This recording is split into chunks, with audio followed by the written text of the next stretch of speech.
കാണൂ നിങ്ങളുടെ ഇഷ്ട പരമ്പരകൾ എക്സ്ക്ലൂസീവായി സൺ നെക്സ്റ്റ് ആപ്പിലൂടെ തികച്ചും ഫ്രീ ആയി. ഇപ്പോഴേ ആപ്പ് ഡൗൺലോഡ് ചെയ്യൂ.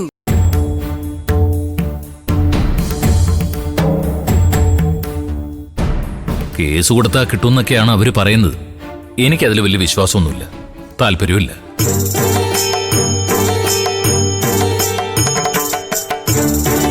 ലക്ഷ്മിയുടെ അവകാശം ചോദിച്ച് ഒരിക്കലും അങ്ങോട്ട് പോകണമെന്ന് ഞാൻ വിചാരിച്ചിട്ടേ ഇല്ല. അവരിങ്ങോട്ട് വന്ന് എന്തൊക്കെയോ തന്നു, ഞാനത് സ്വീകരിച്ചു. അന്ന് തറവാടിന്റെ പാതി ഷെയർ ലക്ഷ്മിയുടെ മക്കൾക്ക് അവകാശപ്പെട്ടതാണെന്ന് അവർ പറഞ്ഞുകൊണ്ടാ ഞാൻ പോയി ചോദിച്ചത്.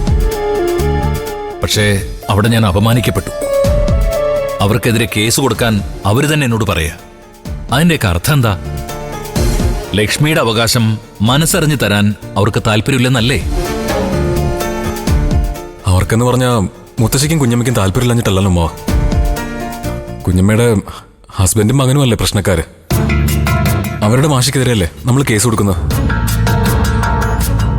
കോടതിയിൽ നമ്മുടെ അവകാശം തെളിയിച്ച പിന്നെ ആർക്കും ഒന്നും ചെയ്യാൻ പറ്റില്ലെന്ന് മുത്തശ്ശിയും കുഞ്ഞമ്മയും തന്നെയല്ലേ നമ്മളോട് പറഞ്ഞ. അതൊക്കെ നമ്മുടെ മുമ്പിൽ പിടിച്ചു നിൽക്കാനുള്ള ഒരു ഉപാധി മാത്രമാണ് രഘു.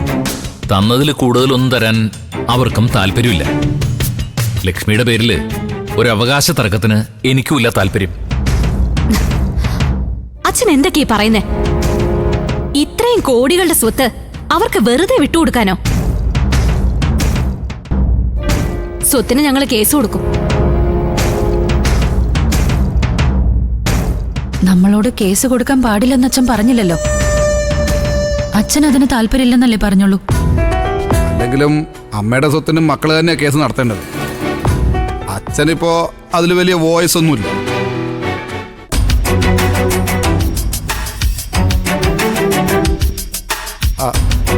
അല്ല, ഞാനതിൻ്റെ ഒരു നിയമവശം പറഞ്ഞതേ ഉള്ളൂ. അവരെന്ത് വിൽപ്പത്രം ഉണ്ടാക്കിയാലും ഇപ്പോഴത്തെ നിയമപ്രകാരം അവകാശം സ്ഥാപിച്ചെടുക്കാനൊക്കെ പറ്റും. അതൊക്കെ പറ്റുമായിരിക്കും. പക്ഷേ കേസ് നടത്തി സ്വത്ത് കിട്ടുമ്പോഴേക്കും ബാക്കിയുള്ളവരുടെ മൂക്കിൽ പല്ല് മുളയ്ക്കും. അതുകൊണ്ട് രഘുവേട്ടന്റെ കാര്യത്തില് അച്ഛൻ വേറെ എന്തെങ്കിലും ഒരു പരിഹാരം ഉണ്ടാക്കി തന്നേ പറ്റൂ. വേറെന്ത് പരിഹാരോ ചേച്ചി? തറവാടിന്ന് കിട്ടിയ 1 കോടി രൂപ പല വഴിക്ക് തീർന്നില്ലേ? ഇനി അച്ഛൻ എന്ത് ചെയ്യാൻ പറ്റും?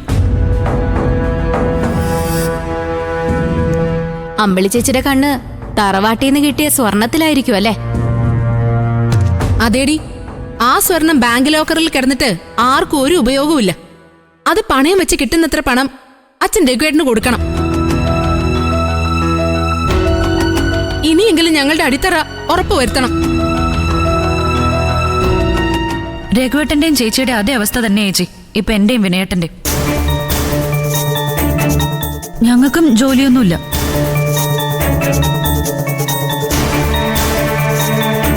ആ, ഉണ്ടായിരുന്ന ജോലി കളഞ്ഞു വിളിച്ചതല്ലേ?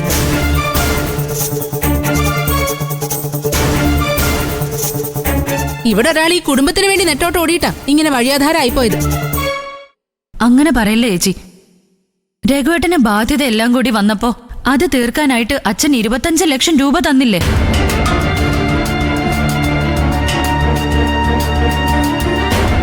അങ്ങനെ ഓരോരുത്തർക്കും അച്ഛൻ ഓരോ വിധത്തിൽ കൊടുത്തിട്ടുണ്ട്. എന്നാ എനിക്കും വിനയേട്ടന് എന്താ കിട്ടിയിട്ടുള്ളത്? ഏയ് ചീരു, നീ വെറുതെ അച്ഛനെ മുമ്പിൽ വെച്ച് കണക്കൊന്നും പറയല്ലേ. എനിക്കത് ഇഷ്ടമല്ലാന്ന് നിനക്കറിയാലോ. കണക്ക് പറഞ്ഞതല്ല, കാര്യം പറഞ്ഞതാ. കരയുന്ന കുഞ്ഞിനെ പാല് കൊടുക്കുന്നുണ്ടെങ്കിൽ കരഞ്ഞല്ലേ പറ്റൂ.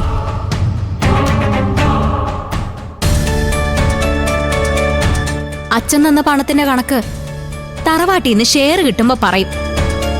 അതിന്റെ പേരിൽ അമ്മയുടെ ആഭരണങ്ങള് ആരും ഒറ്റയ്ക്കെടുക്കാന്ന് കരുതണ്ട. അതിലൊരു പങ്ക് അമ്മയുടെ ഓർമ്മയ്ക്കായി എനിക്ക് കിട്ടിയേ പറ്റൂ. മതി, നിർത്ത്.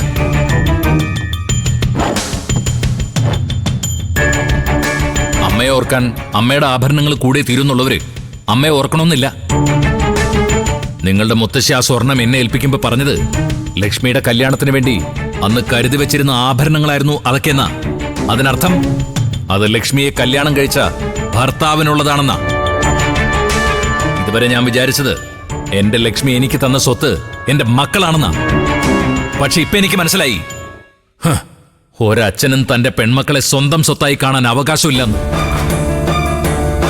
ഉള്ള സമ്പാദ്യം മുഴുവൻ എടുത്ത് മകളെ ഒരുത്തന്റെ കയ്യിൽ ഏൽപ്പിച്ച അതോടെ അച്ഛന് മകളിലുള്ള അവകാശം തീർന്നു. പിന്നെ ഭർത്താവാണ് അവൾക്കെല്ലാം, അവൾക്കുള്ളതെല്ലാം അവനുള്ളതാ.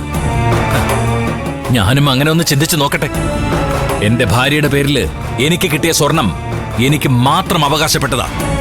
അതെന്ത് ചെയ്യണോന്ന് ഇനി ഞാൻ തീരുമാനിച്ചോളാം.